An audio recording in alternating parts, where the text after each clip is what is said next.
देखी भैया, रउआ लोगन के बीच में हम राहुल रसिया, आप सबका भाई, आप सबने बहुत प्यार दिया। एक भोजपुरी गीत सुना रहा हूँ। एक लड़का एक लड़की से क्या कह रहा है, आप सब सुने।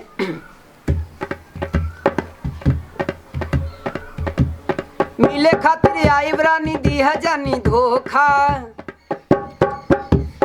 ओ मिले खातिर आई रानी दी है जानी धोखा।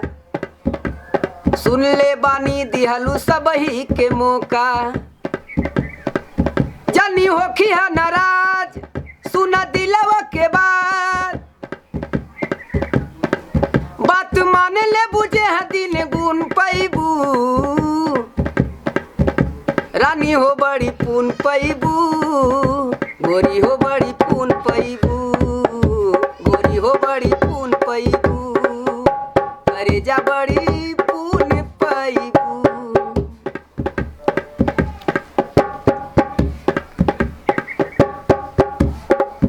तोहरा से लागल बाटे हमारी प्रीतिया, तोहरा से लागल बाटे हमारी प्रीतिया। तोहरा से कहले रहली हर दिल के बतिया।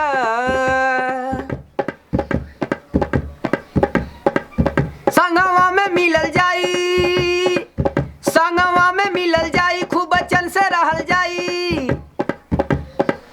जिला भदोही में मजा भरपूर पैबू, गोरी हो बड़ा पून पैबू, रानी हो बड़ी पून पैबू, गोरी हो बड़ी पून पैबू। लेकिन और क्या कह रहा है लड़का, प्यार मोहब्बत के फसवलू तू जाल में, प्यार मोहब्बत में फसवलू तू जाल में। काहे के परात बाड़ू छोड़ के सुने महाल में, काहे छोड़ के परात बाड़ू सुने महाल में। घूमे आइलू बाजार, ओ घूमे आइलू बाजार, घूमे आइलू अनार खूब पिएलू अनार, घूमे आइलू बाजार खूब पिएलू अनार। ऐसन मजा दुनिया में तू कहीं ना पैबू।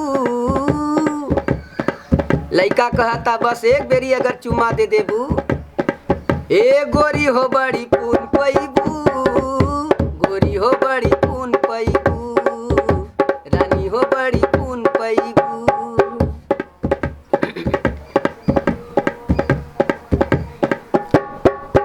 सेल्फी खिंचाइब रानी लेके तोहे साथ में। लड़का कह रहा है, मैं नहीं कह रहा हूँ, मैं केवल गा करके आप सबको सुना रहा हूँ।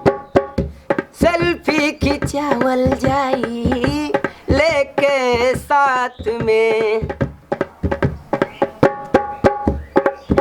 मिलल जाई बढ़िया ढंग से 12 बजे रात में, मिलल जाई बढ़िया ढंग से 12 बजे रात में। जानी होखी है उदास, जानी होखी है उदास, राहुल रसिया रही है साथ तोहर जीवन में बड़ा सुख पैबू। ओ अपना जीवन में बड़ा तू ही सुख पैबू, सुगी हो बड़ी पून पैबू, सोना हो बड़ी पून पैबू, रानी हो बड़ी पून पैबू, करेजा बड़ी पून पैबू। गीत हमारा अच्छा लगी, आप सब लाइक सब्सक्राइब कमेंट जरूर कीजिएगा और हमको अपना भाई समझ के प्यार दीजिएगा। जय हो।